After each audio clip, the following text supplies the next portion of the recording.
Welcome back to Overexerted, a Disney Lorcana podcast. I'm Ben, And I'm Heath. and we are your hosts. Today we're just going to be talking about the upcoming Azurite Sea launch Release? cards, events, I guess, that we have going on, and just all that other fun and wild stuff. Fun and wild. I don't know how wild it is. Hopefully it'll be fun. Oh, it's just going to be I don't know if I absolute can sign off on wild. craziness. Pandemonium everywhere. It's first chapter release all over again. Oh, for sure. Oh, the people are going wild for Archazia's Island. Let me tell you. I think if anything's going to drive them wild, it's the fact that we're going back to relatively normal-looking enchanteds. Sorry to everyone that loves set 6 enchanteds, but it was a bold choice, Cotton, and it didn't work out for them. No, I mean, I really liked the Basil of Baker Street enchanted, but other than that, I was kind of See, if they'd gone like all in on the like treasure map vibe, right? Because they kind of almost did it. They went like halfway into that. But if they'd really gone into it, like I know Magic the Gathering did like a architect sketch, like almost like Leonardo da Vinci style vibe on some of their cards once upon a time. And I thought that was pretty cool. If they'd gone all in on the treasure map theme, I thought that might have been cool. But also, how are we getting sidetracked here talking about Azurite Sea? We're supposed to be talking about Archazia Island. we've got him. I mean, it could be a retrospective as well, you know? True. I mean, I guess what we used to do is we used to rate the previous set before the new set came out. Yep, that's a good one. I like that. Yeah. I could get behind that. Do you have any retrospective thoughts on Azurite Sea as we bid farewell? Yeah, actually, what I could do is I could pull up the old rating system here. And I mean, while you do, I would say that I feel like Azurite Sea probably brought in a decent amount of playable cards, but didn't feel like the set itself in a vacuum was overly substantial, but it felt like all the impact and kind of ripple effects that the cards that were brought in Azurite Sea had on previous cards and previous decks saw a metagame that was probably as diverse as we've ever seen in this game so far. So I got to give it props for that, if nothing else, at the diversity that we saw almost from the start. Like definitely as much at the end as any time, but even from the start, it was pretty diverse. well, I think what we can do is I'll just take the 6 categories we used to rate them on. We'll just fly right through it. Artwork out of 5. What do you want to give it for artwork? Shimmering Skies and first chapter is still my top in terms of artwork. So for this one, out of 5, do we have half points or are we hardcore? I mean, I was always fine with half points. It was Charles who was not a.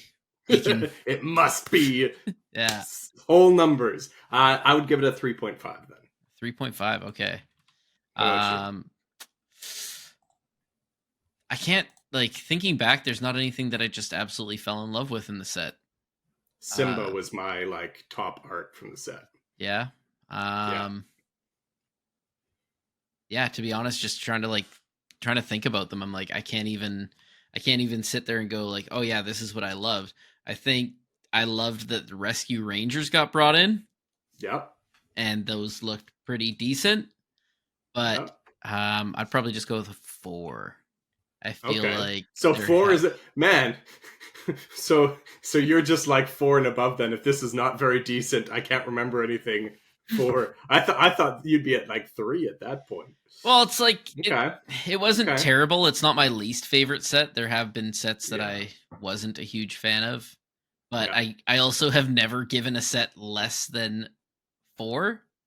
So maybe I'm just you're a very generous man, is what you're saying. You know what? Aunt Cass is worth a half point at least on her own. So yes, she is. Theme. This is also the problem. Is Charles came up with all these categories, and so when I say them, I'm like, I don't remember what these mean. I mean, I feel like theme would be like, so for me, the theme they could have leaned into more. We are just talking about with the Enchanteds, how Mhm, they could have gone full, um, sail the Azurite Sea pirates and done like treasure map, but all they really did was like the shading of a treasure map, which is to mhm. say that kind of brownish. But if they'd gone full into the kind of treasure map theme, which it looked like they were trying to do with the Basil card that you mentioned, right? Yeah, that one Um, seemed more like Leonardo da Vinci to me because it had like the yeah, for spread out sure. Yeah. arms. So I feel like if they'd gone more in the theme there, I would have felt better about it. Also, I Mhm, think the theme resonates with the set champs card, which they totally bricked on. mhm. Scar had nothing to do with the theme of the set. So, Oh, he's a big pirate. um, but there's still a lot of the theme embedded in the set, right? There's pirates, there's, captains, there's, Sail the Azurite Sea, the card itself. So I'd say it's still relatively thematic. So I'm going to go 4 on this one. Fair enough. Fair enough. All right, 4. I feel this one I will swap with you. I will go 3.5 because I was Okay. disappointed at the lack of pirates. Um, I wanted more. A big treasure, Half pirates. big treasure planet fan. I wanted more Yeah. pirates, and I wanted the pirates to be good. And Yeah. let's just say no one's out there playing Jim Hawkins. No one's out there playing. Well, I can't say no one because some people did play the Steel John Yeah. in Yeah. D&D hole, Yeah. but it's not like he had some amazing ability that changed I the think game. And the Kiwi Birds deck that came out right at the end of set 6 also was playing um, uh, the 3 cost John Silver. So, yeah, so I can get behind that. I wanted some better Jim. We had better Jim in a past set that wasn't even a treasure or a pirate set at all. So Yeah. I think that they've bricked entirely throughout the game so far on making any sort of tribal matter. yeah, Any sort of like keywords really matter. I think that's actually one thing that kind of bugs me about the new set that I'll get into after is this lack of tribal um, You know where's a good place to really embrace tribal? magic. Limited. I thought you were gonna say magic. I was like, I can't swap back. Draft, sealed. No, especially cube. If you do cube and someone curates like a synergy cube, then you can really embrace that. Draft your puppies deck. Draft your Mm, pirates deck. Yeah. yeah, that's definitely one that I want to get back into is drafting, and I almost wish there was a way that I could get first chapter because I would love to do a 6 set draft and just get as many people as I I mean, possibly I've can. got my cube built. If you want, I can bring it out. We can do some cube at Bastion. Get me Ooh. 6 other players, and I'll bring it out. Oh, I could get 6 other players, no problem. I'm doing my first cube at Aegis on Wednesday. Excited for Ooh. that. So, All right. Got something to talk about next week. yeah. Product availability. I'll go. It was I mean, I want to say it's a 5, but it's almost like was there too much?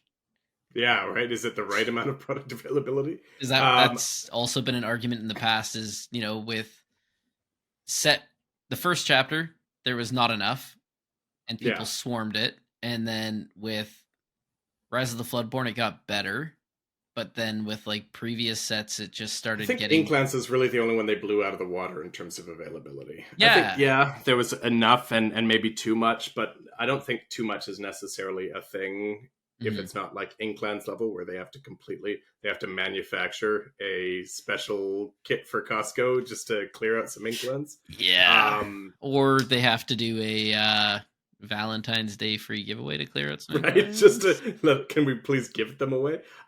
Yeah, I mean, all that too much really factors in is your card worth 20% more or less. Yeah. Like, I'm not really too fussed about that. So I'm happier with too much availability. I don't want to go back to first chapter days. Those were dark days. Yeah. It definitely seemed like they kind of cut back a bit from Yeah. Inklands. So yeah, you know what? I'll just go a nice little 4.5 because I already got a half point there. So helps me round it right up. There you go. And then I assume you are the same or Oh, 5? yeah, I suppose I should answer that question. Sure. All right. You know what? Whatever. I will go with you on that one. I I mean, feel like maybe we can cut that from future retrospectives. um, Unless it becomes the thing again. yeah, and that was it's actually kind of like crazy. Speaking of product availability in Inklands, that recent news has said that there's a shop, or I don't know if it's multiple shops, that are actually selling boxes of Inklands for $25 today. US, I've seen one picture. I don't Yeah. know if I trust that yet. And there's a bunch. Apparently, there's a bunch of people saying, "Hey, I'm stoked I got mine for $25." And I was like, "Wherever this is, I'll take 2 boxes, please." I'll take several cases. Right? Like, I have Yeah. absolutely no problem buying it, even if I don't need multiple cards in there. But like, hey, maybe Yeah. I'll get a couple that I do need out of there. That's Yeah. actually one thing that worked out really well for me on the Valentine's Day pack rush. I'll get into that later. Uh, Card design, I think it was decent enough. I mean, they brought in like Yeah. a new mechanic where it was ink something to do something.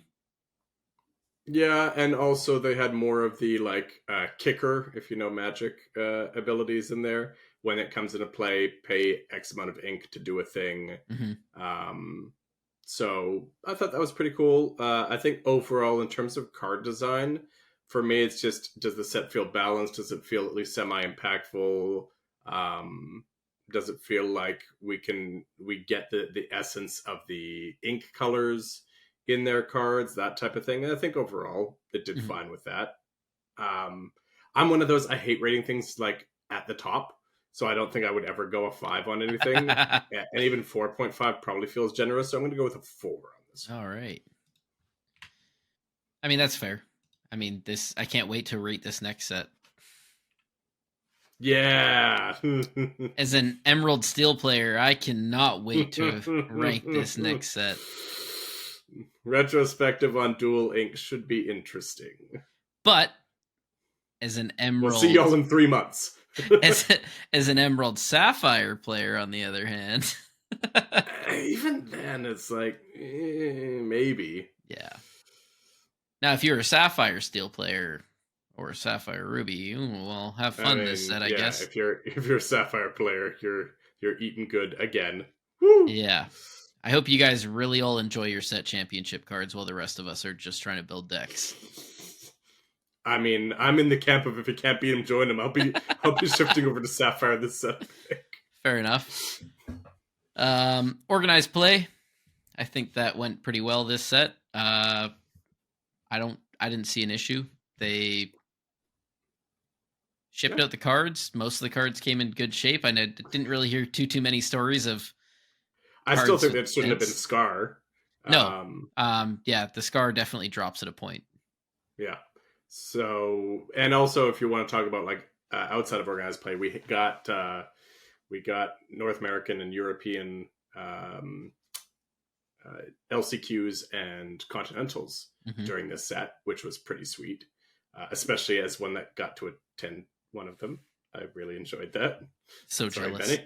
Sorry, Benny. I forgot to ask you if you had any more just of those. Needle that in there a little bit. I forgot to ask you if you had any more of those promo cards that I have to come pick up. I still got some for you. Oh, perfect. I'm actually trying to pick up more. They're so cheap right now. I'm like, oh, really? Yeah, I'm actually in buy mode right now on them. Wow. I'm bullish on Continental's promos. I want to get like a picture frame where I can put a bunch of the promos, so it can be a nice little display behind me here with a bunch of the promos. Right now, all I have on display is this PSA 9 Japanese Flareon that you keep getting glare on. I was gonna say Glareon. Come on. Okay, Come on. okay. Or this base set. Even more glare Blastoise. Oh, that's sweet. But I was gonna say, just leave it in the glare and be like, this is a PSA 10 base set Shadowless Charizard. Check out no one knows the wiser. First edition Charizard that I have. Yeah. Send me money. I will send it to you. Oh, brutal. That's actually something brutal going on right now in the Pokemon. Anyways, we're getting off Yes. topic here. Yeah, so organized This play. is a I'm Pokemon podcast, right? Pokemon podcast, Star Wars podcast. We do Lorcana. Yeah, We do a little bit of everything. just a little sprinkling of whatever. Join me next week as I put some trucks, grip tape, wheels, and bearings on my skateboard and show you how to do a kickflip. Is this like actually where the last question has to be on real world world skills? Perfect. All right. Does that sum up our retrospective for Azurite Sea? Are we done and dusted? Yeah, sorry. I'll give organized play. I'm gonna go with the lack of a pirate brings it down a point. Yeah. The fact that they thought a lion was a better choice than a pirate. Sail the Azurite Sea would have been a sick promo for set champs. Oh, an alternate art? Yeah, an enchanted Full Sail art. the Azurite Sea. Yeah. Oh, and that would have been perfect on theme. I mean, the toughest part about that for me also is that I like Scar as a villain. Yeah, like he's a good vacuum. Yeah. In a vacuum, I like having a Scar, but you have John Silver. I want them to lean into the theme more. So you said it drops at a point. Does that make it a 4 for you for organized play? Makes it a 4, but yeah, actually, after talking about it a bit more, I'm gonna go 3.5. Ooh, all the way down. So I'm gonna go 4. If Continentals had gone a little smoother that day one, and they hadn't done the participation prizes for the promos, probably would have been a 4.5. But I'll give it a 4. I'll be really interested to see what our retrospective is on organized play after the next set. Mm-hmm. Insert the Dust Bowl, whatever it is, thing drifting by.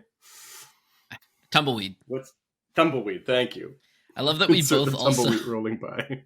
I love that we both have also gone from having the tea mugs, since the last time when we were sick, to just having a glass of water now. Mm-hmm. Yep. Too good. We got to speed up. I'm already running out. And then the last one is meta, and I think we already know the answer for that's a 5 for me on that. Yeah, so diverse, pretty diverse, pretty good to go. So yeah, I will. Yeah, I will also. I think this is going to be the like, hopefully not the pinnacle, but like the bar now. Yeah. Right. Like having probably 6 viable competitive decks. Yeah. Like, obviously, Ruby Sapphire was still leading the way in terms of volume, and there was a couple of decks that were still kind of reigning supreme, but there was several other decks that were imminently competitive and could, on any given day, give them a run for their money. So I don't know if we can ask for more than that. Yeah, so you gave it a 25 out of 30. Okay. Not bad. I'm sitting at... Oh, man, math is hard when you're tired. Math! No! It's the half points that are throwing me off here. Why did I give a half points? 15, 24 and a half. 24, okay. Man, usually I'm the more like bitter and conservative one in any conversation. It's going back and looking at like Charles and I, he gave previous sets like 25s, 26s. We've only had one set where we were tied. Every other set I was lower than him. Okay, it'll be interesting. Okay, so you've got this on record. I'll be interested to see how next set compares. There we go. All right. So, assuming I'm still around at that point. Oh, you're here. Assuming forever. You haven't fired me by that point. We've got you. With that old Mortal Kombat movie. Your soul is mine. I was thinking finish him, but sure. Oh. Yeah, so do you have any events, I guess, is the first thing I want to ask you for. Yeah. For like release weekend coming up? Yeah. I've got specifically 2 with the same store. So Aegis Games again down in Bellingham. Mm-hmm. They run a big event. I would think at this point it must be quarterly. down at the fairgrounds down there just south of Bellingham. Mhm. And they do a bunch of games. They do Star Wars, they do Magic, and they do Lorcana. And so they're doing a draft the first 2 days and then a constructed event on the third day. I haven't asked them yet if it's set 7. I'm assuming it must be, which is wild, but maybe it's set 6. Anyways, I'm not really worried about the constructed. I'm just going to do the drafts. So Sunday, I'm a free agent. I might do something else on Sunday if someone's got a draft on Sunday, but Nice. for me, I'm all about the drafts. So I'm getting as many of those in as possible. Yeah, I think all the stores I go to are all weeknights, so it's, I guess the only one really is Bastion Games is usually doing a sealed event or a draft, or I don't, to be honest, I don't know. All I know is that all 3 stores are having events, and I'm going to try and get to as many as possible. Nice. So If there's one on the Sunday, a limited event specifically, let me know and I'll see if I can make it out there. perfect. Yeah, I know, like, from previous experience that Dragon Guild is doing you get a booster, no, a starter deck and 5 booster packs. Nice. Plus the one that's in the starter deck, and you have to, like, you can build your See, deck. I enjoy those. Yeah. It's a different form of limited, right? Yeah. I like that. It's like a starter plus sealed. And then they let you do 3 colors usually in that, though, so that kind of opens up cool. to make the starter deck a little bit better sometimes. Yeah. And then I think Tomb Keep It's gonna be tough with the dual links, though. Yeah. If you get really good dual links that aren't in the colors that you're in. Yeah, because then if you add the 3rd color, you could technically do. You can do it if it's one of your 2 colors, but if it's neither of your 2 colors, you're just out of luck. Oh, well. Interesting. Yeah, and then I'm pretty sure that Tomb Keeper Games in Mission is doing a draft. I want to say they've done a draft before, so I'm just gonna say draft, but I'm not 100% sure. And then Mikey's gonna say, "Hey, buddy, Tomb Keeper Cards is not doing a draft," and then I'm gonna go, "Oh boy, don't I feel like a fool." Just audible into a draft, Mikey. Forget about sealed. It's draft too late, Mikey. King. I told everyone you're doing a draft. Now you're doing a draft. I know the sealed sells more packs, so I mean, maybe that's why, Yeah. Draft is so much better. Oh, I love it. I love it. That's what we did last time, and I enjoyed the draft more than a lot of the sealed events, so. Yeah. This is where I like Cube. You don't have to pay for it. You just get to draft and have fun. Well, that's kind of what I actually, to be honest, when I got into Lorcana, I was like, oh, I really hope there is drafting eventually, because Magic, that was the only thing I loved going to every Friday night. Yeah. Let's go and do a draft. And my buddy would be like, oh, we're going to be there super late. And I'm like, do a draft? This is back. Oh, I'm going to feel like I'm dating myself here. How old is Benny? In the comments, let us know. How old do you think Benny is? I just had my birthday recently, so... happy belated. Thank you. But yeah, so the store was called not Bastion, geez. It's where Bastion actually took over, but it was called Impact Cards in Chilliwack when I was a kid. It was not the greatest store, but yeah. Started off playing cards there, and then Bastion took over the building and started doing drafts. The first that I ever drafted was Invasion Block, if I remember correctly. That was a lot of fun to draft the first like really intense multicolored set. So now somebody else is aging themselves. Invasion Block to Magic is Archazia's Island to Lorcana. Except with Magic, there was multicolored cards almost from the start, but Invasion was the first one they really leaned into it. Okay. It was a lot of fun. Go ahead and in the comments guess how old Heath is now. Too old. Oh, that's not that old. You're okay. We'll keep you around a bit longer. But my birth certificate says 40, but my body tells me I'm 60. Don't worry, we won't put you out to pasture yet. Not at least for another year. Should we actually talk about the new set? Yeah, we should probably actually talk about these cards and what's going on here. Let's pull up. I'm just going to pull up. We are 25 minutes in. Okay. I'm going to pull up just... You did say a double episode. Yeah, there you go. Extra long one this time. Um, I'll pull up all the cards on Dreamborn here, and we can just scroll through and pick and choose. That makes it the easiest, I think. Yeah, yeah. Um, That's what I did a little earlier. Yeah. oh, actually, I wanted to change that. This guy's not prepared at all. What is he even doing?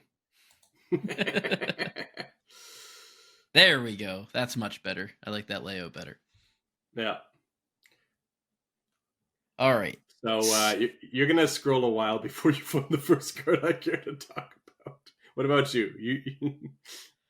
Because we already talked about a few, right? We talked about Pascal previously, I believe. Yeah, I we think talked he about might be potentially playable. I got one there. Have you not? You haven't seen one yet? All right. I've got one. All right. Which one do you feel like you could see? I'm on Isabella as the first card that I've got marked Okay. to discuss. Okay, for me, I was going to talk about Pongo. Okay, cool. All right. Isabella Madrigal. You want to click on that one there? So we got a 5-cost uninkable character here in Amber. She's a 3/3/4 lore. Whenever one of your characters sings a song, this character can't be challenged until the start of your next turn. So, in a world where we don't know about the existence of Brawl plus minus strength or Medusa or Sisu's, really strong potential, right? Like, especially in Steel Song.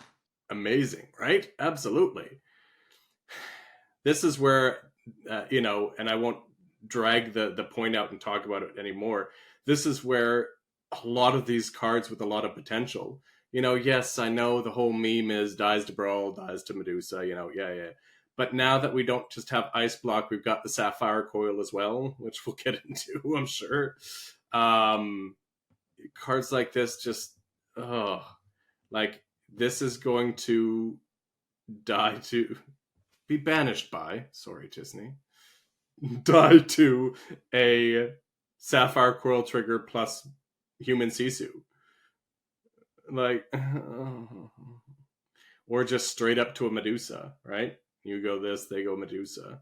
So there's a good chance you're never even getting the 4 lore out of it, let alone, the times where you do just brick a song and they can challenge into it or whatever, or they just have, Strength of Raging Fire for 3.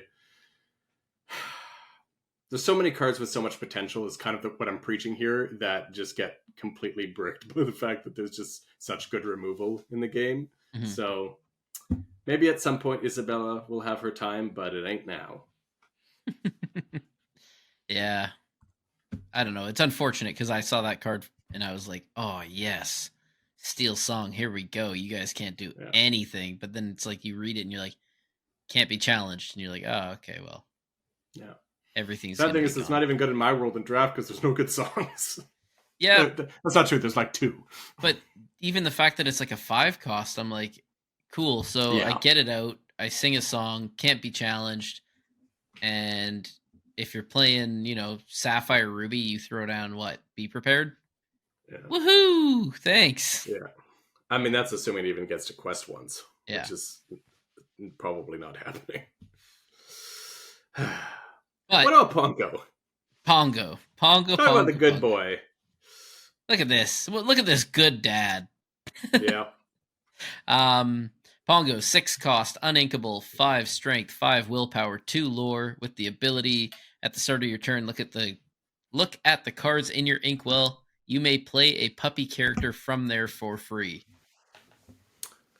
Look out, Puppy Tribal. It's coming. That's basically the only thing I had to say about it was it works with Puppy Tribal. Liam, you're welcome. Here you go, buddy.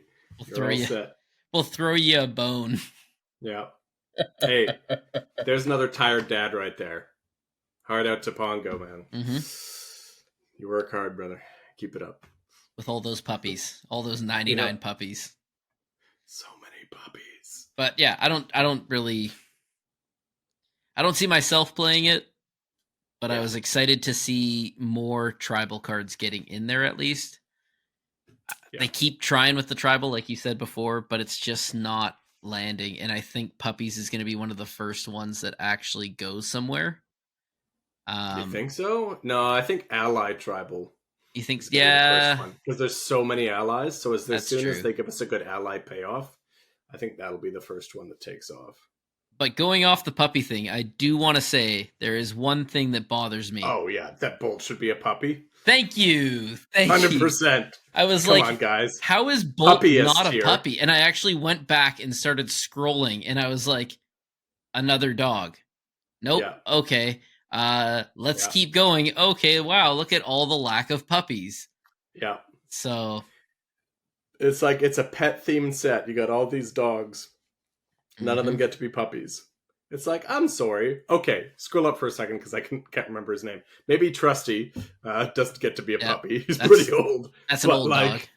like, come on. Definitely Bolt at the very least. If you want to Mhm. qualify it as a young dog, sure. Bolt is a puppy. Like he even has So, the puppy face in this picture right right? here. And Come on. that looks like younger Bolt. I mean, he Yeah. doesn't look like this Bolt up here. Yeah. That Bolt looks like he has 5 o'clock shadow. This Bolt that Bolt shaves. this Bolt looks like he's just getting out of his crib into his big boy bed. You know what I'm saying? Yeah. Like all my dads who have experienced that know exactly what I'm talking about right now. Oh my gosh. Yeah. So, All right. Onwards and upwards. If you can't tell, we're a little bearish on this set. Yeah, there's a couple in here in this line, or all more right. specifically, Perla is one of the few cards that I think might actually be semi-playable in this set. I mentioned the playline that I thought might be pretty interesting I guess it was our last episode because it was 2 weeks ago. So I won't belabor that, but I think she might be one of the few playable cards in the set. Snow White, it suffers from the exact same problems that Isabella suffer from, in that really cool, tons of potential, but is going to die a terrible, terrible death to Storm. Yeah, I know one of our aggro players said, "Oh, I can't wait to try Snow White," and I said, "I dare you to." Please do. Please. Because while Please. my Ursula is sitting on the field, my 3-cost double singing Ursula. Yeah. Oh, I can't wait to see that Snow White. And she goes, "Yeah, well, you're gonna waste your Brawl." And I said, "No. I'm not playing Brawl. I'm playing Emerald Steel." "Well, then you're gonna waste your Storm." "It's not a waste. It goes back into my deck." I'm sorry, waste? What?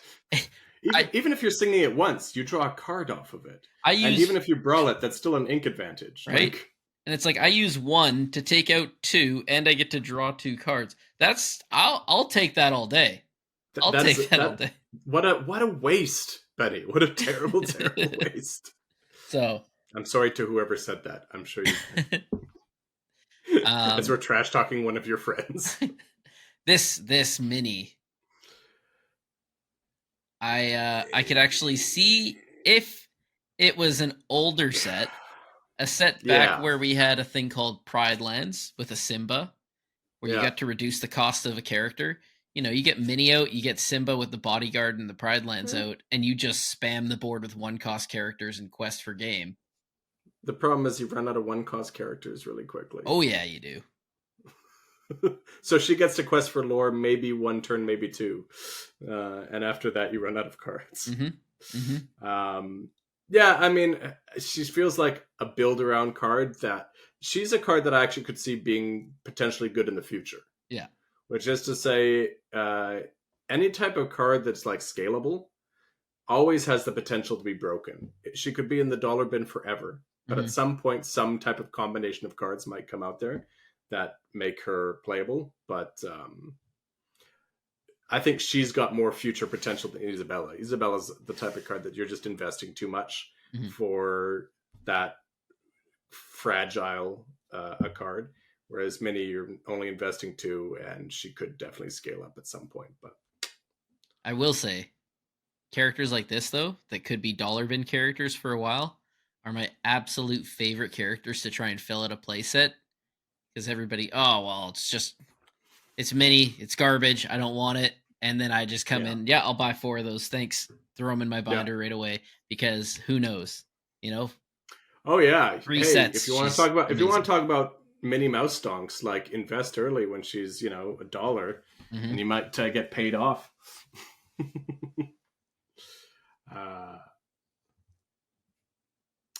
Yeah, let's see here. It's still a ways until the next card that I want to talk about. Perfect. Can we dunk on the glass slipper and how bad it is? Yes, please do. I have local people telling me that glass slipper is so good. So Whoo! you know him, Jeremiah said glass slipper is going to be good. So I I'll have to dunk on him. have precisely both a Prince out, this out, which I can only have 2 of in the deck because it's so busted. I get the theme. I get it. I'm all for the theme. That's fine. But regardless of the theme, it's so busted we can only have 2 of in here. But I need a Prince out, and I get to search for a princess at a 2-cost uninkable. Like that money hoops to jump through to just get a princess. And you don't even get to like repeat it. You have to banish it to do that. Yeah. No. If you didn't need the prince, right? If it was banish this item to search your deck for a princess, then that might be interesting, right? Especially with like Rapunzel being a princess. But the fact that you need to have a prince out to do that, and you need to exert it. It doesn't need to even just exist. You need to exert it. Like exert it, banish it. Or sorry, no, you banish need to exert the item, prince. Exert the prince. Yes, right. So you can't just be able to go. Oh, I played the prince this turn. Yeah. No, he's got to sit there for 1 full turn. Yeah. Useless. Yeah. What else do we got? A different Chernobog. That was kind of weird to see.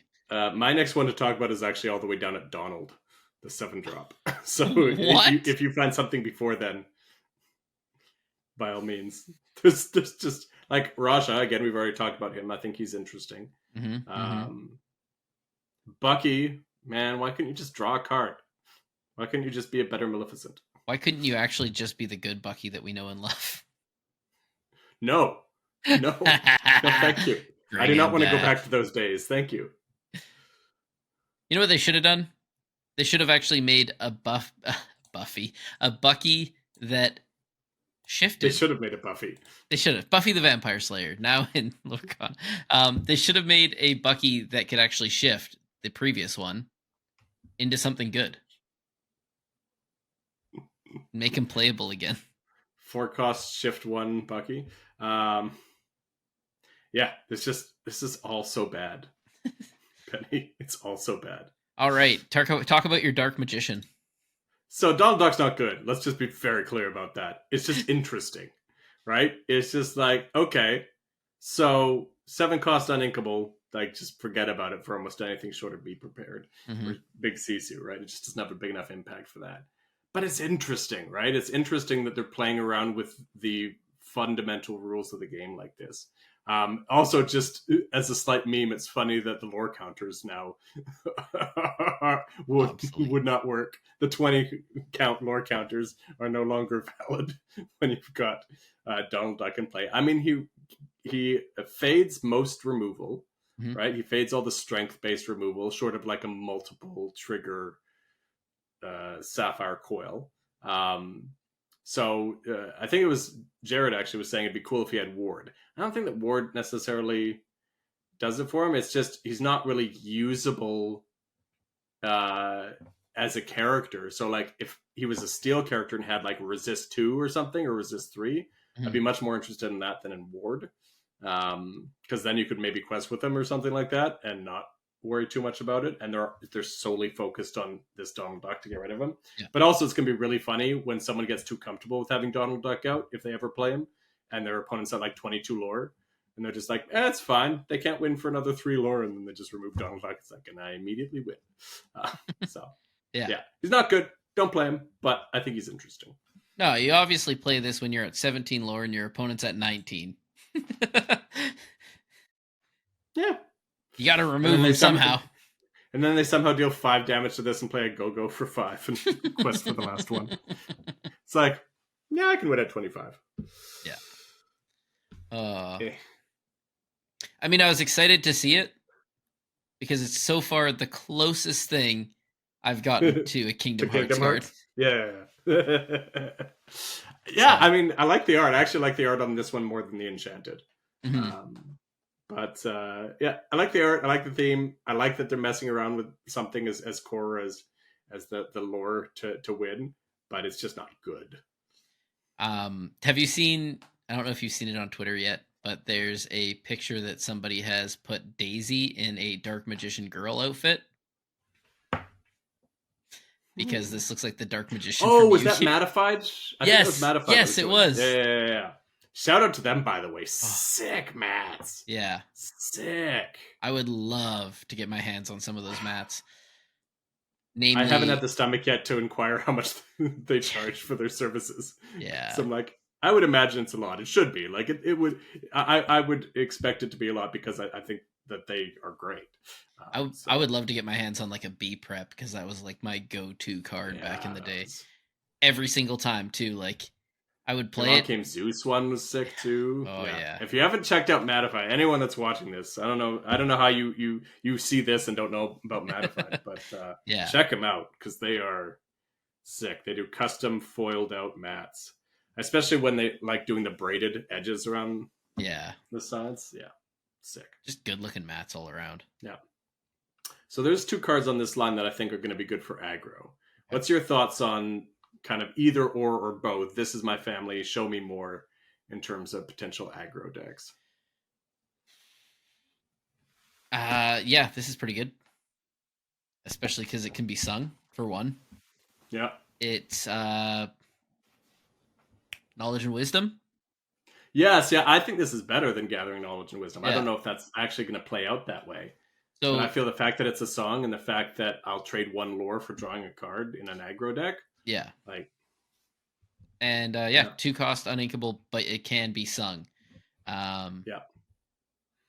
I'm a lot less afraid of the uninkable part of it when it's a song. Yeah. So I feel like in any deck that would play Gathering Knowledge and Wisdom, maybe they just play 8, they play 4 and 4. But if it was one or the other, I feel like this has got to replace Gathering Knowledge and Wisdom if they would only play one or the other. I mean, you know what's really nice about this versus Gathering Knowledge and Wisdom as well? If you're playing an aggro deck that did have that Baloo bodyguard in it, you give him something to do now. Yeah, right. I mean, you can still quest for 1, right? But it's more just a matter of like. So for me, this would be really interesting with Ursula in the green purple, right? Double sing, and maybe double singing this could be interesting, right? Wow. But that's a problem. Yeah, in aggro builds, I think this might be more interesting than Gathering Knowledge and Wisdom. I don't know if that's actually the case, or if they just rather the extra lore, but I don't play aggro, so I don't know. This is just my theory. Likewise, the other card, so the draw 3, I'm like, does this replace the Amethyst Chromicon? Right? The Amethyst Chromicon is inkable, so that's, I feel like, a really important. I feel like if this was inkable, then it could definitely be a potential replacement. So it's like, obviously, you're now a finite amount of cards versus Amethyst Chromicon that could draw more. But I don't think you're playing a game where you want Amethyst Chromicon to be out for more than 3 turns. So, like, would I rather it just all now? The problem is by me getting it all now, my opponent's also getting it all now. Yes. So, I don't know. But also, they could potentially interrupt the Amethyst Chromicon where they can't with this. It's just done. I don't know. Again, 2 cards that I feel like maybe replace elements of the aggro build, but I don't know for sure if they do. But what about that card with Iago? You know, the one where he's stealing the lamp and getting to draw so many cards. That's such a better card than this. Oh. Finders Keepers? Finders Keepers. Yeah. I feel like this might mesh really well with the Giant Cobra. One of the very few cards that I actually feel like is going to be impactful and a staple. I mean, even this with that Jafar, that when he's exerted and you draw a card, gain lore. Oh yeah. 3 lore right there, and you got to draw 3 cards for 2. Right? So, the only thing that I have to say is I cannot unsee it for some reason, but this looks like a sock to me. It does kind of look like a sock. Yeah. And when I saw it, I just couldn't. But like everything in this art is and with the wisps of smoke, it kind of looks like a stinky sock. And that's what I was laughing at earlier when you were talking. It kind of looks like it's like, ooh. I play a Disney card game and I am a child in an adult's Yeah. body. I am not I afraid to admit mean, it.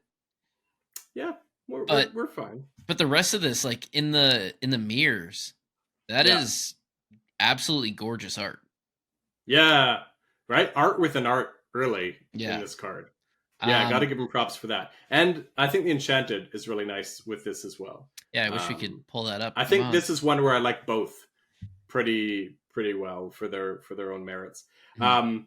You can, I believe, any card that's got an Enchanted in this setting, if you scroll down or scroll up. Oh, Yeah, there you go. beautiful.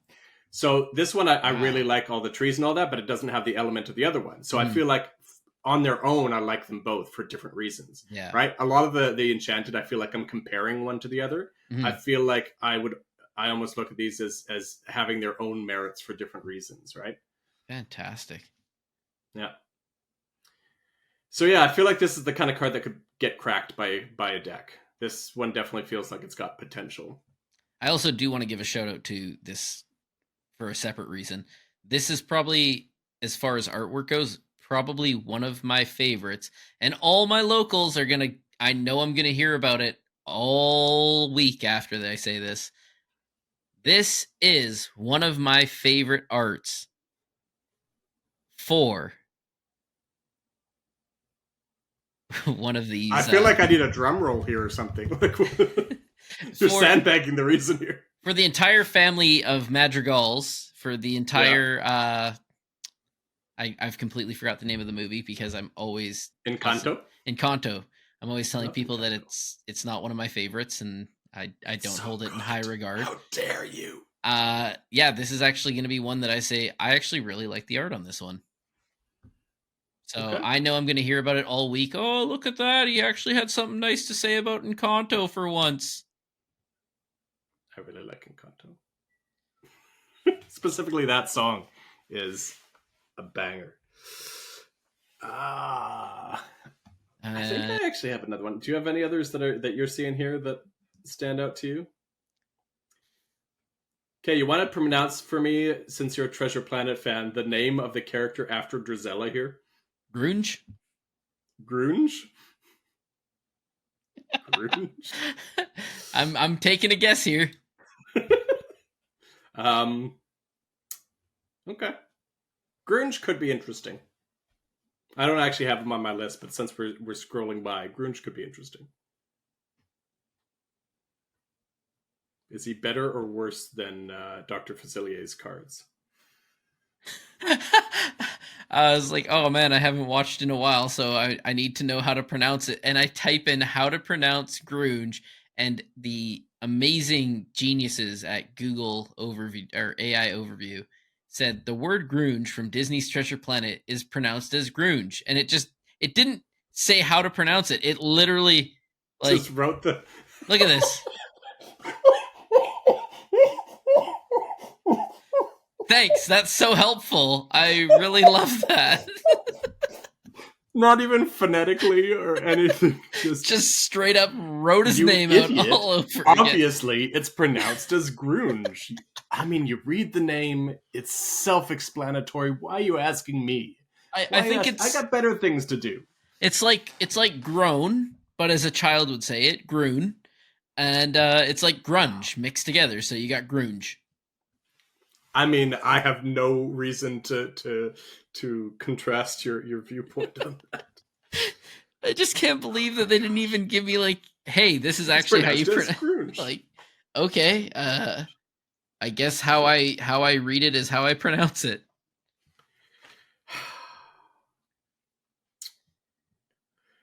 Okay. Next one I've got is Shere Khan. Any other ones that stand out for you before that one? Yes, but not for playability or anything. It's Thomas O'Malley. I have a problem with the fact that he does not have the subtext of cat for Thomas O'Malley cat, the alley cat. Yeah. Come on. What's going on here? What's a feline charmer? Yeah. He charms other felines, or he is a feline that charms? I wish he'd had more of his smirk, you know? Yeah. He's just kind of there. He's just kind of like, hey, what's that over there? Yeah. And that's about it. Give me more. Thus passes Thomas O'Malley. We might see him again. We might. I want more. I want more cats. I like my cats. Also, can we just get the song? The only cure is more Thomas O'Malley. Can we get the song also in here? Everybody wants to be a cat. Everybody wants to be a cat. And I have a love-hate relationship with that because now it's going to be stuck in my head all week. Just specifically the everybody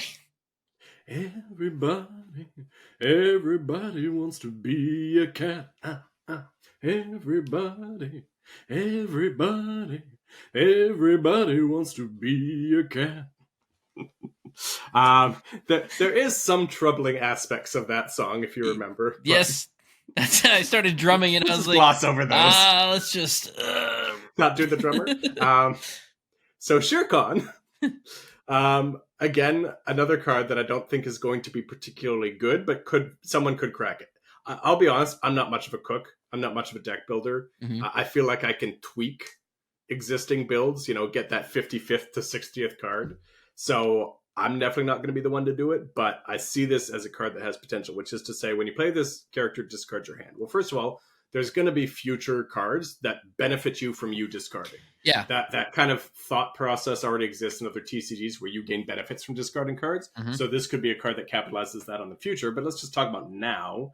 If you're playing an aggressive deck where your hand's going to be empty for the most part anyway, especially if you got ways on board like an Amethyst Chronicon to rebuild your hand, mm-hmm.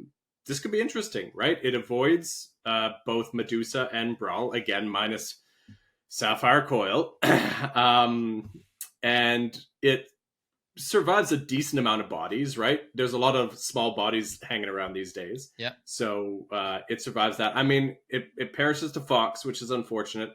If it could be a 4/5, that would have been mint. Yeah. I mean, it's still going to lose to Maui, but I feel like most cards, die to Maui. Mm-hmm. So if it could have just, avoided that Fox challenge, I feel like it would have been really interesting at that point. But even so, I think there's definitely some potential there for it to be interesting. I mean, Gantu is already a big threat at a 5-cost 4 lore, right? Inkable, so a little bit different there. But I think there's some potential there at some point in time. Mm-hmm. I definitely want to see a card that says when you discard a card, your opponent also discards a card.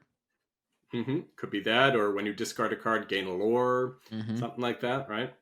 Because you get those two out right there, and you discard your hand, and your opponent also discards their hand. You're off to the races now. Now it's just a top deck race, and you've got a 4/4 with 4 lore on the board. Yep. So could be interesting at some point. I will say these two are good looking cards just in general. Just absolutely amazing artwork. The Queen of Hearts and the Mad Hatter, just so good. Shout out Nicholas Cole on that Mad Hatter. Yeah, Nicholas Cole. Also, when are you and John Lauren coming on the podcast? Get back on here. Please. And then, that art I really like. Yeah. I feel like a lot of the art, we just did the retrospective for Azurite Sea. When we do the retrospective for this one, I'm going to say, I think a lot of the art went really hard in the set. Oh, yeah. And I think for the most part landed. There's a couple ones that it didn't land for me, but like this one it's so sinister looking. Yeah. And it's, I don't know. I just love the way that the bushes and everything in the top here. Yeah. Like the way it's defined, but at the same time, it kind of just goes into the background, Yeah. Abstract, but defined almost. Yeah. Yeah. It's that thing that photographers always do where they kind of make the background blurry, mixing two words together there. And, but you still can see what's going on in the back. Yeah. I love how the bottom looks like it's almost glowing. Mm-hmm. Like, yeah. I just remembered that a lot of people listen to this as a podcast. We're talking specifically about the Queen of Hearts Unpredictable Bully, the Emerald Ruby, for all of you not watching at home. Don't worry. Eventually we'll be throwing the whole video up there on Spotify as well instead of just YouTube. So you can... Yeah. I'll re-upload it once the video's done editing. I just want to still get the episodes out on a timely manner. Yeah. Queen of Hearts is actually one that I want to talk about in terms of a point of Oh. interest, which is it's at least, again, interesting to me. There's lots of cards in the set that I don't think are good, Hmm. but at least mechanically interesting, Hmm. right? So the fact that she's got the ability when another character is played, put a damage counter on them, could have a lot of implications, right? Hmm. Especially in Emerald, where there's a lot of damage matters cards. Ah. Especially for casual, if nothing else, this could be really interesting, right? There's the Robin Hood, the 9-cost Robin Hood that cares about managed damaged characters your opponents control. Hmm. There is Robin's Bow that allows you to exert to deal damage to damaged characters. So definitely could be interesting. I don't, again, competitive, probably not, but interesting nonetheless. Hmm. I like the upside down heart as well on her dress here. Yep, lots of good elements. Gives me a It's very big Kingdom Hearts feel as yeah, well. I look for Kingdom yeah. Hearts everywhere I possibly can. I think that's going to be a nice foil too. Oh yeah. Yeah. Did we want to talk about the Hiro Hamada armor designer, which is also and it's not on here. It's also the Even though there's like multiple versions of it, yeah. yeah. It is also an enchanted in the regular set and the set champs card. Yeah, the Hiro Hamada 7-cost inkable Emerald Sapphire dual ink, 4 strength, 6 willpower, shift 5 with the ability your floodborn characters that have a card under them gain evasive and ward, and he also quests for 3 lore. You're welcome, everyone at home, for reminding him that he is in fact hosting a podcast where people listen to it.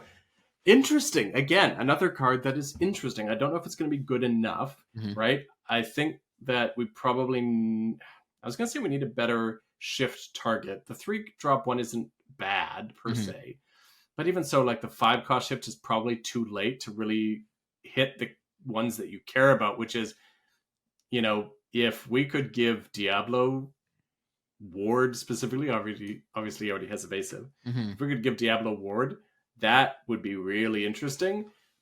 But the fact of the matter is I don't think that this color pairing, at least for now, really cares about Diablo anyway, even if it did have ward. No. I think they're trying to do other things towards the cow, and now Very maybe well. the ink guys are in an aggressive build. So I think it's an interesting card. If it was strictly Emerald, I think it might be more interesting. But even then, I think just 5 ink is just too late for it to really matter all that much.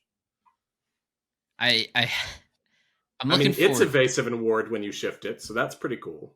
I'm looking forward to trying to find a way to use Yeah, it, but yeah, I guess we'll just have to wait and see. But yeah, like you said, it is itself evasive and have ward. So yeah. So a 4/6 3 lore body with evasive and ward. It's nothing to scoff at, mhm. especially if you use the 3-drop that lets you draw a card, so it replaces itself. Um, yeah, it's interesting. Again, lots of interesting cards in this set. I don't know if there's very many good cards, but there's a lot of interesting cards. Yeah. Yeah, 100%. There's going to be a lot of different I don't even know what to say about it, but there's going to be a lot of different cards that are going to see a lot of different builds until they stop seeing a lot of different builds. Mm. If that's the easiest way to put it. So, people are going to try and make things work until they kind of figure out what I mean, I actually feel like works. till the end of time. Yeah. But they'll figure out I something that swear I'm going to actually make works, this and they'll work. kind of like, okay, I'm going to stick with this. And that's actually one thing that I do love about this game is you constantly have people that it's one of their favorite characters or one of their favorite films, so they want to make a Mm-hmm. deck work with it. Yep. And Whereas, all the props to them. This is where casual multiplayer yeah, really shine, right? Is it gives the opportunity for that. actually, you know what? As an Emerald Still player, I'll talk about one of the few cards that actually interest me. That's the 3-cost inkable Pacha Emerald, 3 strength, 2 willpower, 1 lore, but the ability full pack. While you have more cards in hand than each opponent, this character gains +2 lore. What are you trying to do? make your opponent discard cards. What's Mhm. easy to do when you make your opponent discard cards? Having more cards than them. And also a problem for that deck is actually, closing out the game. Mm-hmm. Doesn't die to Brawl, minus Sapphire Coil. Mm-hmm. Then it dies to Human Sisu. God, that Sapphire Coil. But yeah, no, that could be interesting. Yeah. I could see that.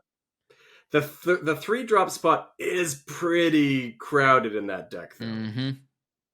And I think my problem is, like, for me personally, I don't see myself using it just for the one. Like, I say it's interesting, but I don't see myself using it because the one thing that I also do, though, is yes, I've made you discard your hand, but I am playing a lot of my cards. Yeah. So I'm not sitting there going like, oh, well, I still got 4 cards in hand. I'm set. Yeah. Yeah, fair enough.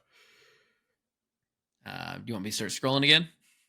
Yeah, I don't think Baymax is all that interesting other than that it's universal. What's the next one on my list? Oh, the Hercules one is the next one on my list. Oh, okay. I thought you were going to say Pete. The Return of Hercules with a... I'm sorry, I tried not to be terribly judgmental, but that Enchanted doesn't do it for me. This one right here? Yeah. The faces look so awkward, and so does the body posture. Just, yeah. I really like the background. Yeah, the background's really nice. Yeah. But I do understand, actually, now seeing what you say, it's like you can kind of see in Hercules' eyes, like, oh, am I good enough to be here? Okay, just smile and wave. They both look like, hi. And then this feels awkward. Yeah. This one. Yeah. I definitely do like this one a lot. Yeah. So again, another card that I don't think is good now, that has the potential to be cracked in the future if the right cards come along to make it that way. But I thought was interesting that people put out some ideas around the Chief Bogo Floodborn trigger one and the 9-cost Prince Philip. I thought that was an interesting. I'm like, that feels like a great casual / multiplayer play. Right? So the Chief Bogo, for anyone that doesn't remember, is the 4-cost uninkable. I don't remember its stats, but suffice to say, 4-cost uninkable body that when a Floodborn character comes into play, deal 1 damage to all opponent's characters. And then, so you play that turn 4, you drop this turn 5 into the 9-drop Prince Philip that says it's the 6/6 2 lore evasive, or maybe 3 lore, 6/6 evasive, anyways. That when it comes into play, banish all damaged opposing characters. So it's like, it comes into play, you put the ability in the bag for, because go figure, you can trigger different abilities of different characters, the ones that came into play and the ones... Broom, anyone? So you put both abilities in the bag. You take out Chief Bogos first, damage all the opposing characters, and then you take out Prince Philip, and so it's a one-sided board wipe on turn 5, which leaves you with Chief Bogo and a 6/6 evasive that I think has at least 2 lore, if not more. So I thought that was interesting. That's going to be a fun multiplayer combo there. Mm-hmm. Yeah. Someone's going to try and make it work in Constructed. I don't know. But... Oh, yeah. Always somebody will try and make it work. I guess I will say that there aren't that many great coils. I'm just going to come out and say it. There's about 2 really good coils. And my other problem is also, though... Emerald Coil could be interesting. Yeah. It could be. It could be. There can be only one. But one of the problems that I have is a lot of the cards in Emerald they all say, like, play an action that's not a song. Yeah, why they got to restrict that more? Yet we didn't give that restriction to Maui Shark. Right. And we don't give a restriction to other characters and other colors in this set. So why does it have to be an action that's not a song only for Emerald? Everybody else, doesn't matter. Could be a song. But, if it's Emerald, hey, you guys need to be restricted a bit, Green is a color that we don't like here. There's someone with influence on the design team that did not have influence when the first few sets were out between Sudden Chill and all that and Prince John. So the discard package, kind of the core of the discard package that we know today. They didn't have enough influence to get rid of it then, but they hate discard. Oh And yeah. so now they're like, Emerald must pay. Emerald must pay for the sins of the past. And that's exactly why. That's my conspiracy theory about why Emerald is getting dunked on repeatedly. That's fair. Going back to your Hercules, I think Yeah. another card that actually works in that deck is the Wake Up Alice. Because Yeah. if you can get a card out while you have that Chief Bogo out, and you aren't able to get your Eric In out per that se, deck, sure. just throw it Yep. right back into their hand, and you just got a character out, and they get nothing. Yep. So Yep. Yeah. I like that. For anybody who doesn't know, it's return damage character to their player's hand, and it's a 1-cost action. It's inkable. So. All the people listening at home are like, I'm so confused about what cards they're talking What about. is it? All right. What do you got next? I'll scroll right down to it. Next is Mushu for me, so I got a while before. There we go. Yeah. Finally, a good card. Is this color pairing going to take off? So we got Mushu, Majestic Dragon, 5-cost inkable, specifically Ruby Steel, 2-color, 4/4, 1 lore. 2 abilities. First one, whenever one of your characters challenges, they gain resist +2 during that challenge. So strictly during that challenge. So that is relevant. So after they're challenged, they no longer have that resist +2 for what it's worth. And then during your turn, whenever one of your characters banishes another character in a challenge, gain 2 lore. If this was strictly Steel or strictly Ruby, it might have even more impact. Mm-hmm. Specifically, the fact that it's going to be shoehorned into a deck that was starting to see some traction at the end of the last set, so could be starting to make some moves. But in a vacuum, color pairings notwithstanding, just as a card, first of all, just doubling up on Calhoun and Robin Hood. So now that when they banish a character, you gain 4. Mm-hmm. But just like, there's so many situations where if we're in a character-based decks against each other, where you could be gaining like 6 lore the turn this comes down without Calhoun and Robin Hood. Even more when you've got them. It's like, what? But unfortunately, this just continues the track record of effectively making Ruby Sapphire better by way of another card that's going to help clear out character-based strategies, so that Ruby Sapphire can then, easily deal with Mushu, the Mushu-based decks. Well, they've cannibalized all of the aggressive decks that would otherwise deal with Ruby Sapphire. So this is a great Ruby Sapphire card. Let me just put that out there. Mushu, for the record, I'm calling Mushu as a great Ruby Sapphire card. In that, in the metagame, it helps Ruby Sapphire.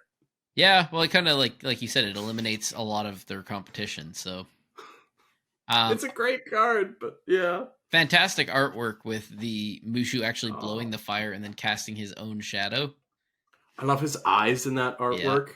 Like, he doesn't look like, and I love the silly Mushu as well, but he doesn't look like the silly Mushu. He looks like serious, down to business Mushu. Yeah, it's great. Should have been an enchanted. Yeah, I was gonna say, let's just scroll down here and look for the enchanted. Wow, I can't find it. That's so weird. Good thing we got that diamond for Mushu. Yeah. Yeah, good thing we got the diamond. No. Everyone was clamoring, we need the diamond as an enchanted. It's a big fight at Ravensburger headquarters. Right. But yeah, shout out to Tom Bancroft, because I actually just watched Mulan the other day. So I'm wondering if he also just watched it, because that Mushu is taken right out of the film with the eyes. Yeah. Love it. The rich get richer, Ruby Sapphire. You benefit from this Ruby Steel card.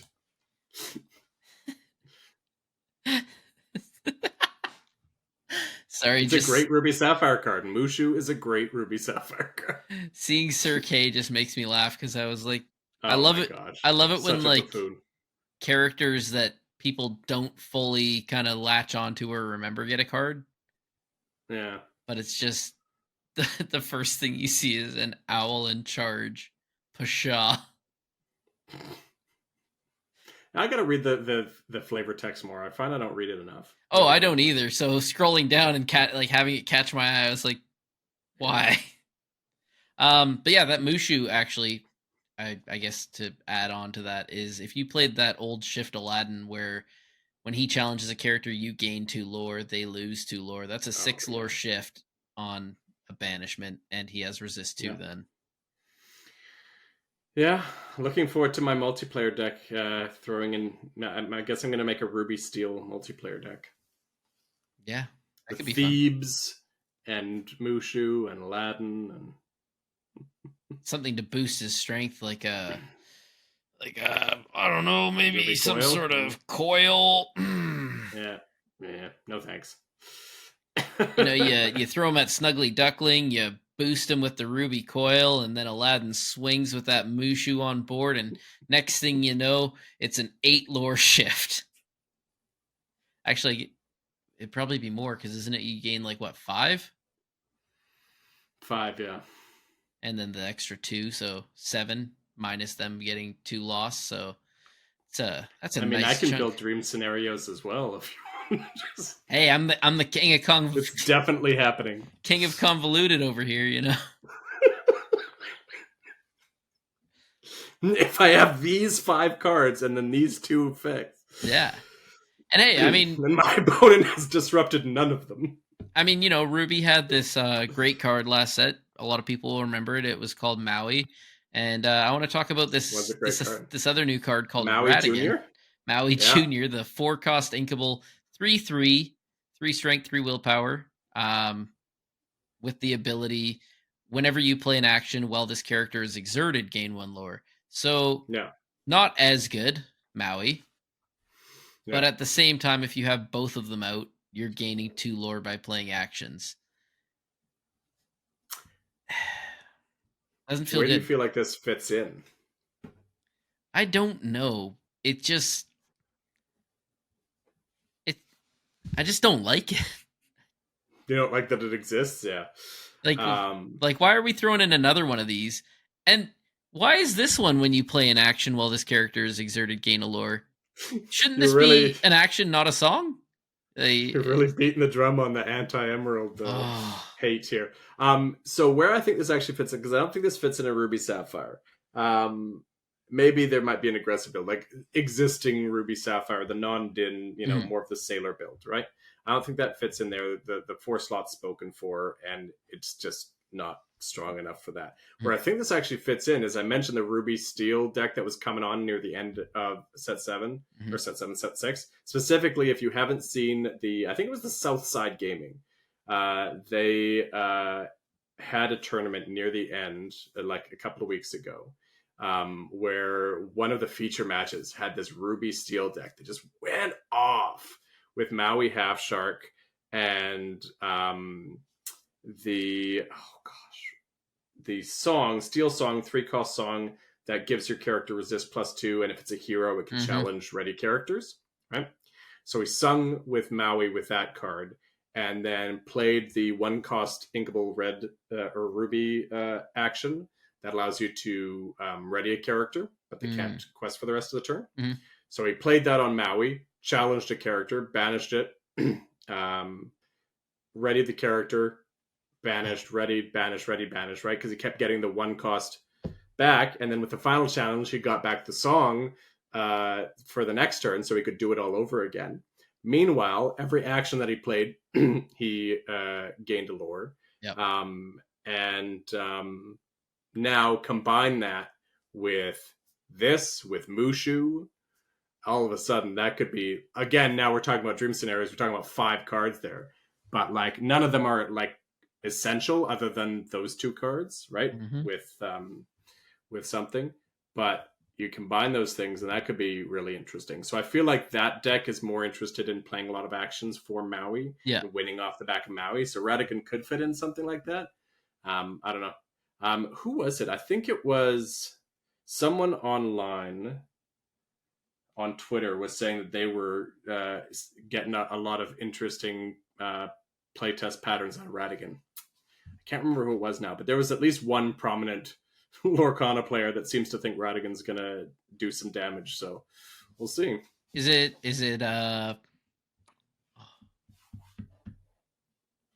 oh, his name's escaping me now. I feel like such a fool. I mean, I could throw Baker. names out there that I think it might be. No, it wasn't Baker. I mean, he's very excited. He was, practically wetting himself over Radigan's Enchanted. Oh, if I pull this day one, that's the first person I'm messaging. Hey, do you want to buy a Radigan card? Someone was joking that Ravensburger probably slipped him for, or will slip him for, just as a gift. So again, another card that I feel like this one probably eclipses the interesting but not good to the point of interesting and probably could be good. Mm-hmm. I'm still not sold on it yet, but I feel like this one has more potential than most of the ones we've talked about tonight. That's fair. And what else do you got? Next one, now we're down to Sapphire. All right. Next one on my list isn't till Scrooge. Well, I will say the two coils that I'm saying are good are the Ruby coil and the Sapphire coil. Specifically, I feel like the Emerald is better than the Ruby one. Really? Okay. I don't think either are good. I think there's only one good one, but yeah, relatively speaking, we all know which one that is. We'll all hate it forever. Scrooge right now looks like a slightly beefier. Oh my gosh, Scuttle! Wow, Wake up, Heath! It's only 10:15 at night. It's fine. You're fine. But so there's very few times where I've seen like reliably 4 items out in a Sapphire build to this point, other than those decks of old with the Queen. Diviner, where they were going all in on items. If that kind of deck becomes more prolific, all of a sudden Scrooge is sick, right? He's basically a free 4/4 that can draw another item. Without that build, I think right now he's just a glorified Scuttle. But if those item decks become prevalent again, like really item focused, this could be scary. Free is something you got to be really careful with. I usually see 2 to 3 items out by like turn 6 or 7 for the average Sapphire build. But those old Diviner decks, they had like 5 or 6 items out. Yeah, I know a Sapphire Steel player who gets quite a few items out right off the bat. Yeah, could be it. Again, I feel like this is about Radigan level for me. Interesting. Could be very good. I'm not quite sold yet. So my question is, you get Scrooge out, right? Let's say you got a nice hand full of items and a Scrooge. Yep. And you get Scrooge out and you play your Popsicle, you play your Fortispheres, your Popsicles, Maurice's Workshop if you're really going all in on items. Yeah. And then you ban it, you exert the 4 of them and you play Scrooge. Now that they're exerted, you banish them and play a bell that you also drew off Popsicle. Yeah. For free. Yeah. And all of a sudden you're just flooding the board turn 4 with like 3 characters, 2 bells, and a Scrooge or something. Right? Again, we're talking ideal states here, yeah, right? But still. But also could be interesting. But also it's a little easier to hit this when you're drawing cards off of your items. So I feel like Scrooge is going to be best. Yeah. In a deck that can play items while simultaneously affecting the board. So play an item into a bell, into like a steel, Sapphire Steel, Sing Storm, stuff like that. Yeah. Getting out items while simultaneously not falling so ridiculously far behind that Scrooge is your first like impactful play. Yeah. Right. Then it's too late. But yeah. So speaking of really great Sapphire cards. This one? You were just on her. Oh. The card of the set. Like, is there another card that looks spicier than Belle in this set? I couldn't even believe it when I saw it. It's ridiculous, right? Like, people are definitely overhyping it. Like, I think it's the best card in the set, and I still think people are overhyping it. Mainly because I'm very bearish on the set. But just the fact that Sapphire can now compete with the early game. Mhm. and I would say specifically Sapphire Steel. Like there's again the Kiwi Birds build. Shout out Harlan Sweetie, that has his low to the ground Sapphire Steel, Mhm. right? So that's not necessarily competing in the early game control wise. It's competing aggressively, right? This allows Sapphire control decks to compete in the early game in a control manner, rather by singing songs or just by being a 3/3 body on the board that can challenge. Yeah. And all it costs is you, again, in Sapphire Steel, playing 4 Popsicles, 4 Fortis Spheres that you're going to play with anyway. I Mhm. think the odds out there were, under normal mulligan circumstances, probably like 50-60% of the time getting this off turn 1.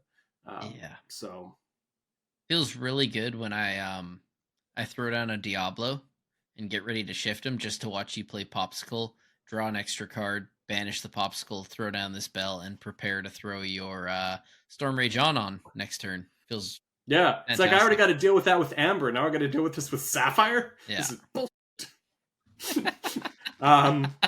How, speaking of which, how bad do you feel playing a turn 1 Cinderella into your opponent playing a turn 1 Popsicle Not good. and pop for Bell? And then you're like, oh, I can't storm this character. Mhm. And it's I, going to storm me right back. I have to wait until my third turn when I hopefully get out of Ursula, and then on my fourth turn I can finally do some damage, unless she quests. Yeah, it's going to be interesting. Yeah.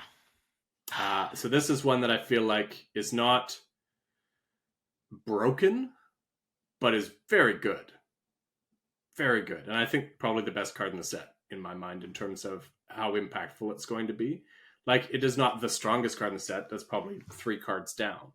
Tamatoa is probably the strongest card in the set, but I think this is the best in terms of the gap that it fills, Mhm. right? There was a need in Sapphire deck to be able to control the early game, right? Sapphire up until now has been, let me ramp as quickly as I can to finally be able to control the board at some point in the future, Mhm. whereas this allows you to have a threat on the board turn 1 at very little cost. So this is the moment that you were talking about earlier. If you can't beat them, join them. Bell's literally the point where I'm like, I guess I'm going Sapphire this set. Yeah. It wasn't Tamatoa, it wasn't Scrooge, it wasn't even Sapphire Coil. It was Bell. Imagine if you could combine cards with like the Monsieur Dark. Yeah. Where it's like whenever this character quests, you may banish chosen item of yours to draw a card, and then it's like, oh well, I banished an item, so now I get to play Bell for free. It's like that would be absolutely game breaking. So at least you can't do that. At least you can't do that. They gave us one thing. Monster Dark would be interesting if it says whenever your character's challenge or whenever your character's quest, you may banish chosen item to draw a card. Yeah, it would definitely like any character, eh? Definitely make it better. Yeah, Tamatoa, he's okay. Yeah, he's all right. Because that's I don't think Sapphire had enough Tamatoas. That I don't think Sapphire had enough good cards. Mm-hmm. Yeah, I don't think Sapphire was really struggling. Yeah, for good cards. Definitely. I actually had a bit of a back and forth debate with previous lab rat. Oh, why am I going to forget his name too? We're really bad with names tonight. We're just completely blanking. It's a Monday. Give us a break. Yeah, I had a debate where he was saying, "Oh, well, I didn't have any decent cards. Sapphire Steel was really struggling." What? Excuse me? I mean, Sapphire Steel specifically was struggling, sure, but Sapphire in general was not struggling. Yeah. So, maybe with the style of deck that you had been playing, maybe there was some struggle. But you know what? I'm just curious if this brings Lucky Dime back to the forefront, because it was starting to wane, right? Yeah. People were down to like 1 dime, sometimes even no dimes in their Sapphire builds. I wonder if this card's like, oh, I can play dime for free? I guess okay. For anyone out there who doesn't know what this Tamatoa is, 6 cost, inkable, 4 strength, 5 willpower, 2 lore, with the ability Coolest Collection. When you play this character, return up to 2 item cards from your discard to your hand. So, those items that you discarded to play your bell, I mean, that's fine. I mean, Yep. just bring them back. It's fair. Uh, It's and fair and balanced. and the ability I'm beautiful, baby. Whenever this character quests, you may play an item for free. So not only do you get to bring them back to your hand, then you also get to quest and just play them for free. Why not? Boost up your other Tamatoa if you really wanted to. Who knows? I mean, I'm a greedy boy. Quite frankly, I would be playing out both of those popsicles / fortispheres and then hoping to draw the dime to then quest with this and play up the dime. Right? If I didn't have it already. You get to quest and then play a 7 cost item for free, which was the one thing we had that slowed down Sapphire was the fact that they had to play a 7 cost item and then pay 2 to use said item. No. Now they can just play that 7 cost item. And if they ramped on this turn and, they're about to hit 8 and throw down that other Tamatoa, oh, well, don't worry about it. They've got like 17 items on board. They'll just finish off the game here. Yeah. It's, fair and balanced. Yeah. And it survives Medusa and Brawl. So, also fair. Yeah. Also reasonable. Well, time to go back to playing Amethyst and Ruby so I can at least just be prepared. Be prepared and get to do that lean back, throw my arm back, and go, be prepared. Be prepared. That's what we all need. I had people telling me at locals that it was giving them PTSD from hearing me sing it every time they finally flooded the board. I want to talk about the chicken. Oh, no. I want to talk about the chicken. Did you see my status? No. I had a status on Twitter that said, we have more than one hey. We have one hey in every color, but we have more now. Yep. Yet we still do not have a power line. Yep. Oh, I do remember. I did see that. Yeah. We have, what are we up to now? 8 hey-heys? Yeah, and I said, what was it? There are not cards. No. People love that chicken, man. It was something about like chicken. The cards and mechanics in this game will not make me quit. It is the amount of hey-heys that we see before power line that will make me quit this game. We'll draw you back once power line comes. They're saving that for set 15. I feel like they can't release it on the Fabled set. Can't have power line in there. It's not going to make sense. Yeah. Is he gonna come in and dance fight against Jafar?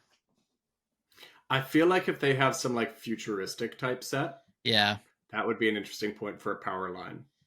Have him like this, like almost like wow, can't remember anything. The villain from Spider-Man that's all about the electricity, Electro. Yes, it's in the name. Basically like an Electro type character almost, but power line. I think that would be pretty cool. Like a Floodborne power line that's like almost like an Electro ripoff. Anyways, as long as he's not Sapphire. The chicken. 5 cost inkable hey expanded consciousness, which is just wild. He is a 1/5 2 lore, shift 3 for what it's worth, resist +1 for what it's worth. But very interestingly, most interestingly of all, Sapphire Steel, by the way, strictly relegated to Sapphire Steel. Mm-hmm. When you play this character, put all cards from your hand into your inkwell face down and exert it. Empty your hand. The reason that this intrigued me, because when I first saw this, I'm like, I do not like top deck mode. Mm-hmm. I do not want to be top decking. So I hate this because this forces me into top deck mode. But then I remembered that there's a semi-decent card that Sapphire plays called Hiram Flaversham. That allows you to have on board an ability to draw a couple extra cards at will. So I did the math, and I'm like, okay, I've seen it plenty of times where a player will go turn 1 Popsicle, turn 2 sail into Popsicle / Fortisphere. Again, we're in Sapphire Steel, so you got 8 of them. into turn 3 Hiram. And you can draw 2 cards or not. You can elect not to, but in this case, so let's say you only drew the 1 item, you wouldn't. But in this case, we got 2. Let's draw the 2 cards. Turn 4, throw down Hey Hey. You're going to end up at 10 ink at that point. Oh. Specifically, that's on the play, 11 ink if you're on the draw. And then you quest with Hiram, and you get 2 cards back in hand. So at the end of turn 4, at the end of turn 4, you've got 10 ink in play, 2 cards in hand. Hiram and Hey Hey on the board.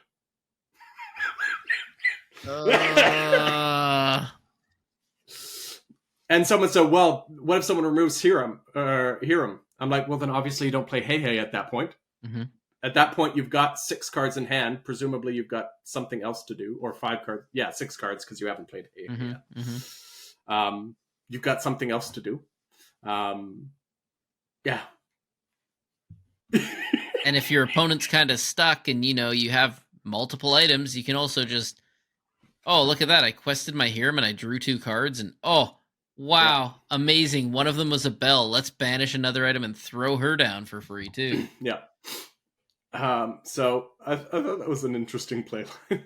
I don't want to play it anymore. Gets wrecked by aggro. Oh, yeah. But, that, just the fact that on turn 4 you could be at 10 ink and 2 cards in hand. It's just in a not unusual play pattern. We talked about ideal states. The play pattern that I just described is not very absurd for the average Sapphire Steel deck. So I'm intrigued by the chicken.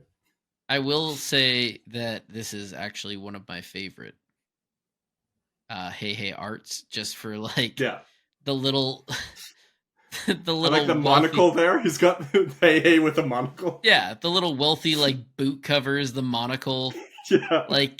I just imagine this is what Alan Tudyk wears. He's walking around letting people know this is who I am. They really just took a picture of him and just turned him into a chicken Hey Hey in his place. Oh. All right, I'm running low. I've only got 2 left. All right. Let's see if I got any here. Oh, that's not true. I don't have Sapphire Coil on this list.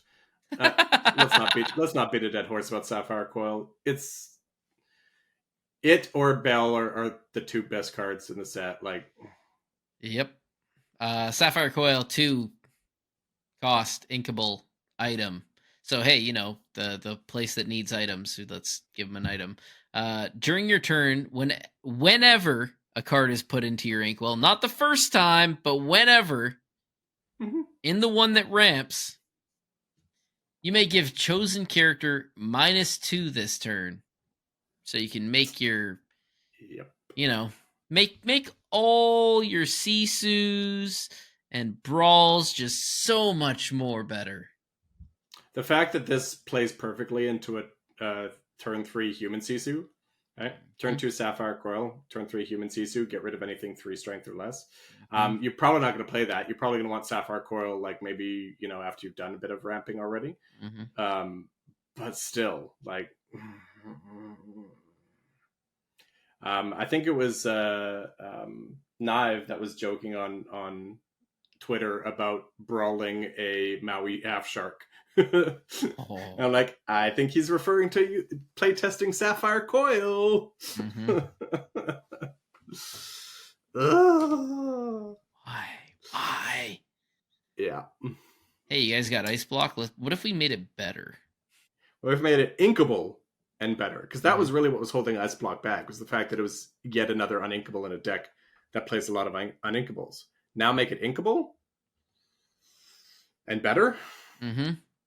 Hey, you know what? Let's just get rid of Fishbone Quill altogether, because we're going to make everything inkable that's good here. Yep.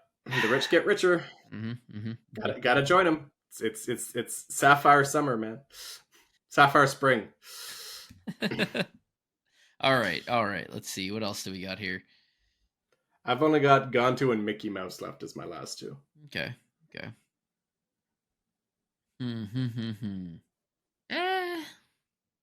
I guess I could. Aladdin's trying to for everyone that's listening at home. Benny's contemplating really hard about Aladdin that allows you to play free cheap allies.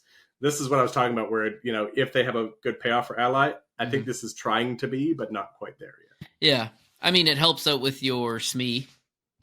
Yeah, So, but it's the 4-cost uninkable that's problematic for me. yeah. Bagheera is another one that's like feels super powerful, Mm-hmm. but then is just another card that loses that much like Mushu will take care of the aggressive decks for Ruby Sapphire to come in and dominate.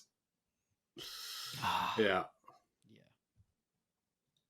So powerful on the surface, but whereas Gantu is one that I will begrudgingly say is probably very good.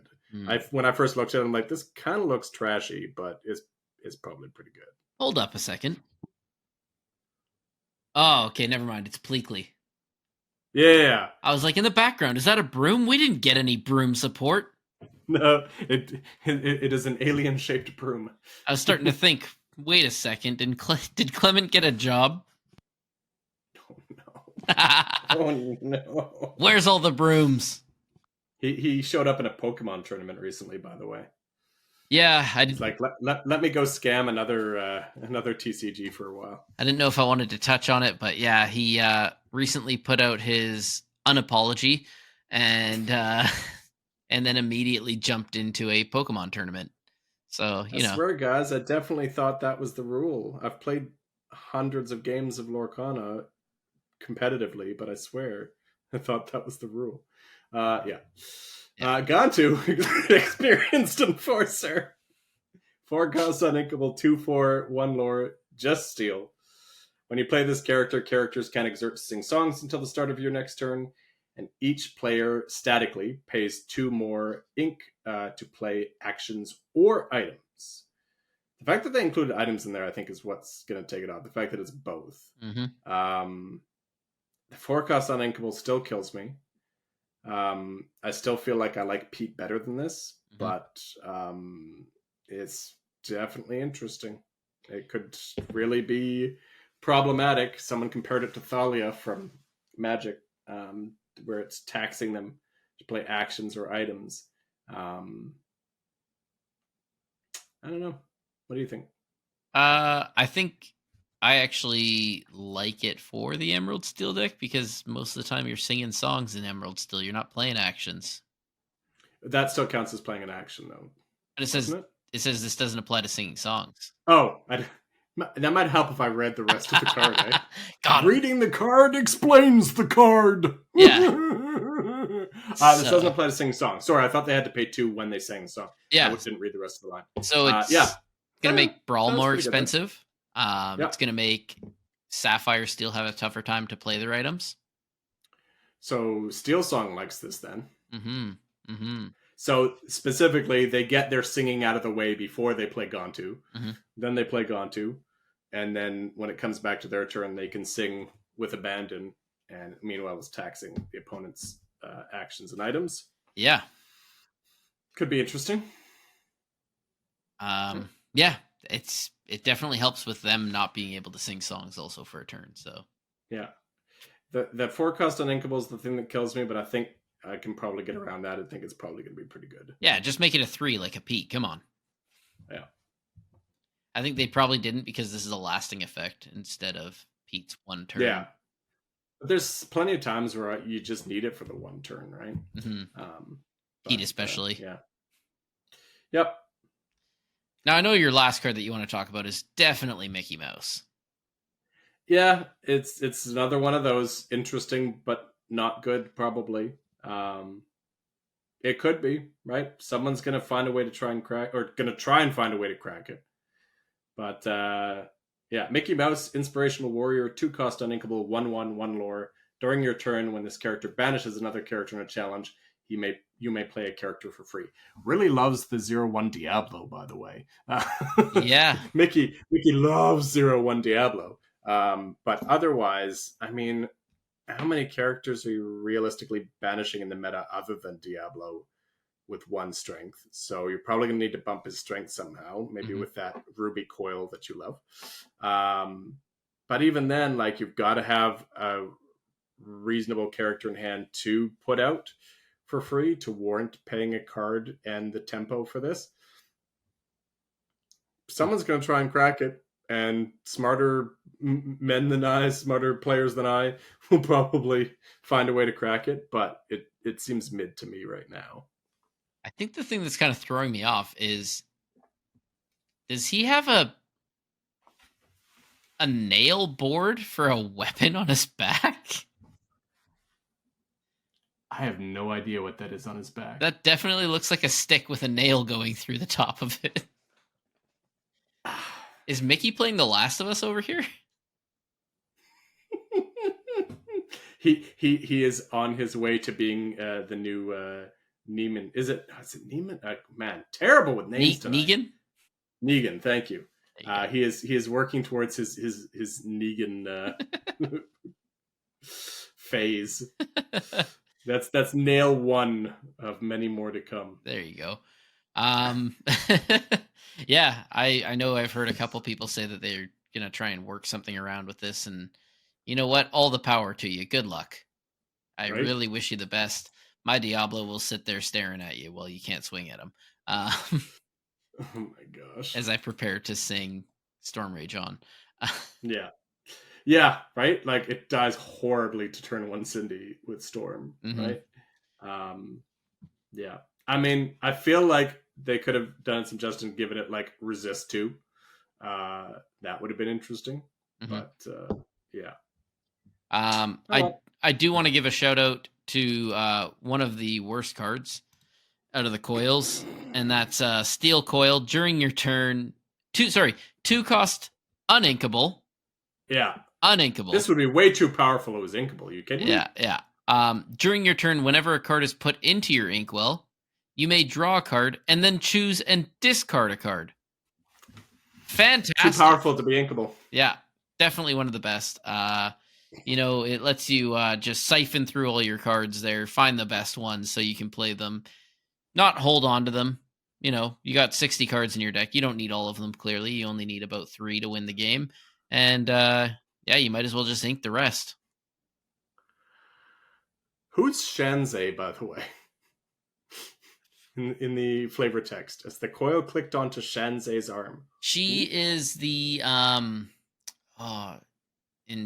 if you remember first chapter, the slam poetry, or the girl that finds the book or finds the thing in the alleyway. The first person I only know we Martin, saw. man. I only know Martin. You don't know this guy up here too? Martin's my homeboy. You don't know this guy up here? No. The Ruby Sapphire. Nope. I know Martin, man. Yeah. Martin's the boss. Good old Martin. Dude, that guy can rip on a guitar. Right? See? Venturo. There you go, Venturo. Nope. Apparently we can't see his face, though. Both of them hide his face.